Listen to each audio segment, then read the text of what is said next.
السلام علیکم ورحمت الله وبرکاته. ګرانو زده کوونکو، الله جل جلاله دې وکړي چې تر دې دمه روغ جوړ او د صحت جامې مو پر تن اوسیږي. تېر لوستونه مو هم په پوره غور او دقت سره زده کړي وي او د نن ورځ د لوست لپاره مو هم په خپلو کورونو کې مطالعه سرته رسولي وي. چمتو اوسیږئ او د تېر لوست کورنۍ دنده مو هم سرته رسولي وي. ګرانو زده کوونکو، راځو په تېر لوست باندې یو په لنډو ټکو کې رڼا اچوو تر څو تاسو ته بیا تکرار شي او بیا هم په ښه ډول زده شي. ګرانو زده کوونکو، څرنګه چې په تېر لوست کې موږ تاسو د جامداتو ډولونه ولوستل او ومو ویل چې د جامداتو ډېری خواص چې دي هغه د هغوی په کرستلي جوړښت او همدارنګه په جوړونکو ذرو او د هغوی په خواص پورې اړه لري، چې له همدې امله جامدات په څلورو ډولونو ویشل کیږي، چې یو یې د هغې څخه ایوني جامدات بلل کیږي. ایوني جامدات څرنګه چې له نوم څخه یې څرګندیږي د ایونونو څخه جوړ شوي دي، چې هم مثبت ایونونه لري او هم منفي ایونونه. ایوني جامداتو ښه بیلګه سودیم کلوراید یا د خوړو د مالګې کرستل او جامد کیدای شي. د ایوني جامداتو په برخه کې موږ تاسو وویل چې دوی د برېښنا او جریان تیروي یا محلول حالت او یا هم په ویلي شوي حالت، ځکه مثبت او منفي دواړه ذرې لري. د دوی بې ترتیبه کول امکان نه لري یا ممکنه نه ده، خو کله چې دوی موږ تاسو ورباندې قوه وارده کړو نو دوی ماتېدونکي دي. همدارنګه موږ تاسو ویل چې ایوني جامدات د تودوخې درجې د ویلې کېدو او جوش د تودوخې درجې لوړه وي. لکه خپله د سودیم کلوراید د تودوخې درجه 800 درجې سانتیګریډ تودوخه ده. او په همدې توګه ګرانو زده کوونکو، موږ تاسو دوهم ډول مالیکولي جامدات ولوستل چې له نوم څخه یې څرګندېږي چې له مالیکولونو څخه جوړ شوي دي او د مالیکولونو په داخل کې د اتمونو ترمنځ یې کویلانسي یا اشتراکي اړیکه شتون لري او پخپله د دوو مالیکولونو ترمنځ د وانډروالز قوې شتون لري، چې یا هم د ډایپول یعنې دوه قطبي متقابل عمل سرته رسولی وي او یا هم د لندن قوه د دوو مالیکولونو ترمنځ شتون لري. او په همدې توګه ګرانو زده کوونکو، موږ تاسو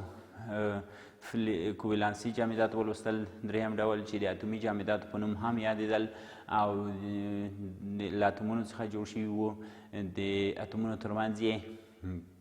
کویلانسي یا اشتراکي اړیکې موجوده وه او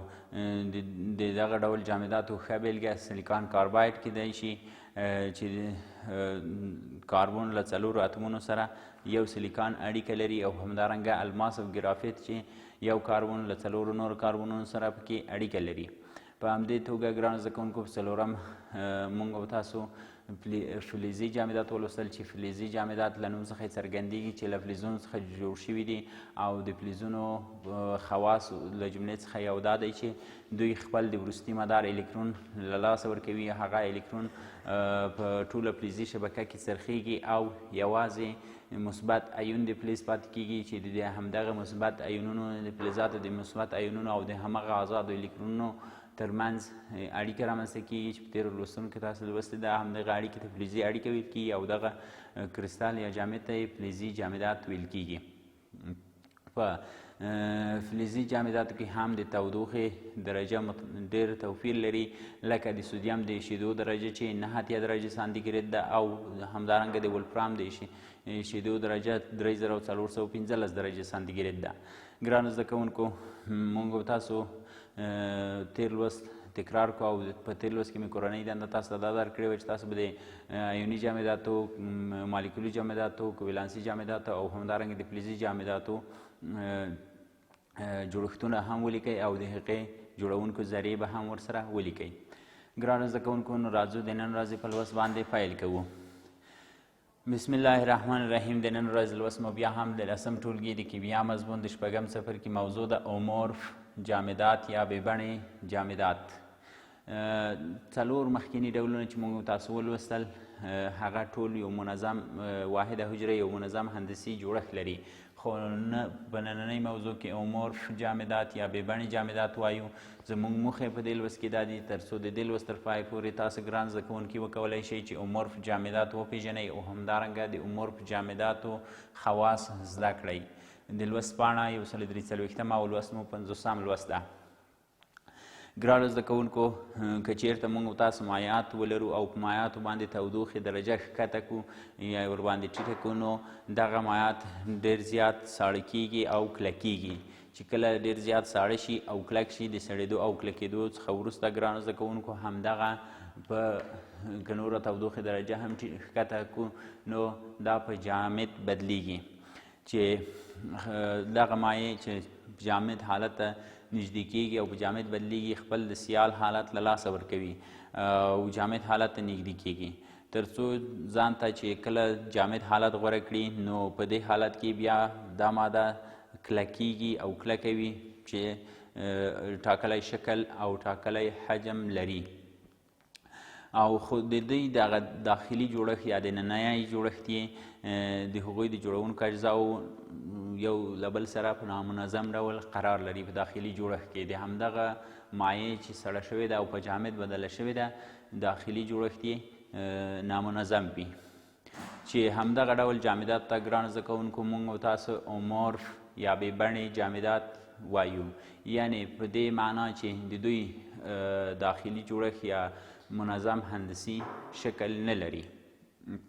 او هغه څلور ډولونه چې موږ تاسو په تېر لوست کې ولوستل د هغوی واحد او اجرا یا داخلي جوړښت یې منظم هندسي جوړښت لري چې هغې ته بلاور یا کرستلي جامدات ویل کیږي ګرانو زده کوونکو د امورف جامداتو یو ښه مثال موږ تاسو شیشه ویلی شو شیشه په خپله د امورف جامداتو له جملې څخه بلل کېږي کله چې موږ تاسو شیشه ماته کړو نو هغه په منظم ډول نه ماتیږي او په غیر منظم ډول ماتیږي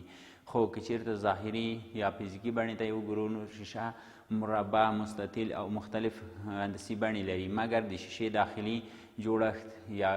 چې ده هغه یو منظم هندسي جوړښت نه لري منظمه واحده حجره نه لري نو ځکه موږ تاسو ورته امورف جامدات ویلی شو او سودیم کلوراید یا د خوړو مالګه داخلي جوړښت یې منظم هندسي معکبي جوړښت لري چې هغې ته موږ تاسو کرستلي جامدات ویلی شو ګرانو زده کوونکو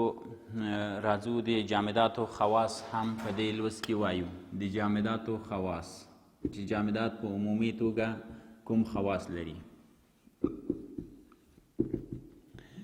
ګرانو زده کوونکو د جامداتو د خواصو له جملې څخه موږ تاسو په تېرو لوستونو کې په مکمل ډول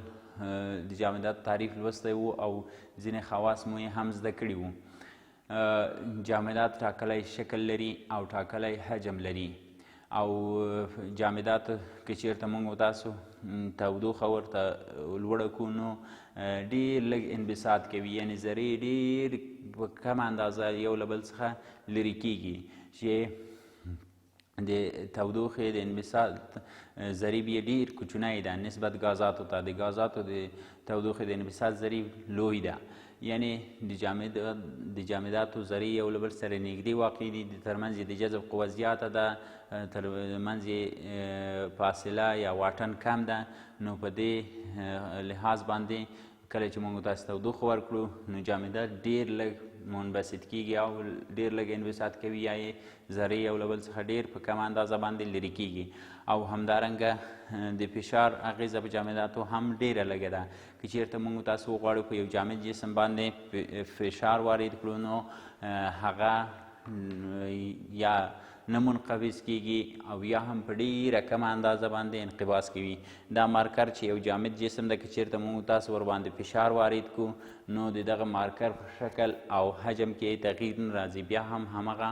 مارکر ده کله چې موږ تاسو هر څومره زیات فشار ورباندې واردوو نو منقبض کېږي نه یا راټولیږي نه ذرې یو بل ته نه نږدې کېږي ځکه چې ذرې په خپله د خپله په جوړښت کې ذرې یو بل ته نږدې دي نور د نږدېوالي امکان نه لري که چېرته موږ تاسو ګرانو زده کوونکو وغواړو چې د سپینو زرو یوه نمونه ولرو 1 ګرام او یا هم 2 ګرامه نو که چېرته وغواړو د سپینو زرو دغه 2 ګرامه نمونې موږ تاسو حجم یې نیمایي ته ورسوو موږ تاسو اړتیا لرو چې په دغه ټوټه د سپینو زرو په دې ټوټه باندې 15 ضرب د 10 په توان د 15 اتموسفیره فشار وارد کړو که چېرته وغواړو چې د سپینو زرو د یوې نمونې یا د یوې ټوټې حجم نیمایي ته ورسو باید 15 ضرب د 10 په توان د 15 اتموسفیره فشار ورباندې وارد کړو چې دا ډېر لویه اندازه فشار ده. همدارنګه موږ تاسو ګران زده کوونکو وویل چې په جامداتو کې د حجم کمه اړیکه له فشار او تودوخې سره شتون لري او د جامداتو د خواصو له جملې څخه موږ تاسو ویلی دي چې د دوی د ذرات ترمنځ فاصله کمه ده خو د ګازاتو د ذرات ترمنځ فاصله زیاته ده او همدارنګه د جامداتو ذرې په ازادانه ډول حرکت نشي کولی، د مایعاتو ذرات په ازادانه ډول حرکت کولی شي او د ګازاتو ذرات په ازادانه ډول په سرعت سره حرکت کولی شي. د جامداتو د ذرات ترمنځ فاصله زیاته خو فاصله کمه او د جذب قوه یې ډېره زیاته ده خو په ګازاتو کې معکوس یا برعکس ده چې د ذرات ترمنځ فاصله ډېره زیاته او د جذب قوه یې کمه ده. نو که چېرته موږ تاسو ګرانو زده کوونکو دا ځیر اوسیږو مایع ذرې چې دي هغه هم له جامدات څخه یې د ذراتو ترمنځ فاصله یا واټن زیات ده او د جذب قوه یې له جامداتو څخه کمه ده، نو د مایعاتو ذرې یوه په بله باندې ښویېږي او حرکت کوي چې له همدې امله د مایع شکل د هغه لوښي ته ورته کیږي چې په کوم لوښي کې مایع موجوده وي او جامدات چې په هر لوښي کې یا په هر ځای کې کیږدو او خپل شکل یې ثابت ساتي ځکه چې ذرات یې حرکت نه کوي. په همدې ډول ګرانو زده کوونکو د جامداتو د مالیکولونو ترمنځ د جذب قوه د ګازونو په پرتله ډیره زیاته ده او ډیره قوي ده د ګازونو په پرتله د جذب قوه یې چې دا د دې لامل ګرځي چې د داخلي مقاومت یې د جاري کېدو په مقابل کې یعنې د ذراتو د حرکت په مقابل کې پر یو جامد د ګازونو په پرتله زیات وي، یعنې جامداتو د ذراتو ترمنځ داخلي مقاومت هم شتون لري چې یوه ذره نه پرېږدي بله ذره چې حرکت وکړي، نو ځکه جامدات خپل شکل ثابت ساتي. ګرانو زده کوونکو دا و زموږ او ستاسو د نن ورځې لوست. په لنډو ټکو کې بیا هم یو ځل ورته زه تاسو ته دا لوست تکراروم. امورف جامدات یا بېبڼې جامدات مو ولوستل. ومو ویل چې که چیرته په مایعاتو باندې تودوخې درجه ښکته کړو نو مایع د مایعاتو حرکي انرژي د ذراتو کمیږي او د خپل سیال حالت څخه وځي او جامداتو ته ورته کیږي، خو که نوره هم تودوخه ورباندې کمه شي نو په جامد جسم بدلیږي چې همدغه ډول جامدات ته امورف جامدات یا بېبڼې جامدات ویل کیږي چې د دوی داخلي جوړښت منظم هندسي شکل نه لري او هغه جامدات چې د هغوی داخلي جوړښت منظم هندسي شکل ولري هغې ته امورف جامدات نه بلکې هغې ته کریستال جامدات ویل کیږي. په همدې توګه ګرانو زده کوونکو موږ تاسو ویل چې شیشه خپله یو امورف جامد ده خو د خوړو مالګه یا سودیم کلوراید یو کریستلي جامد ښه بیلګه ده. او د جامداتو په خواصو کې مو وویل چې په جامداتو باندې تودوخه هم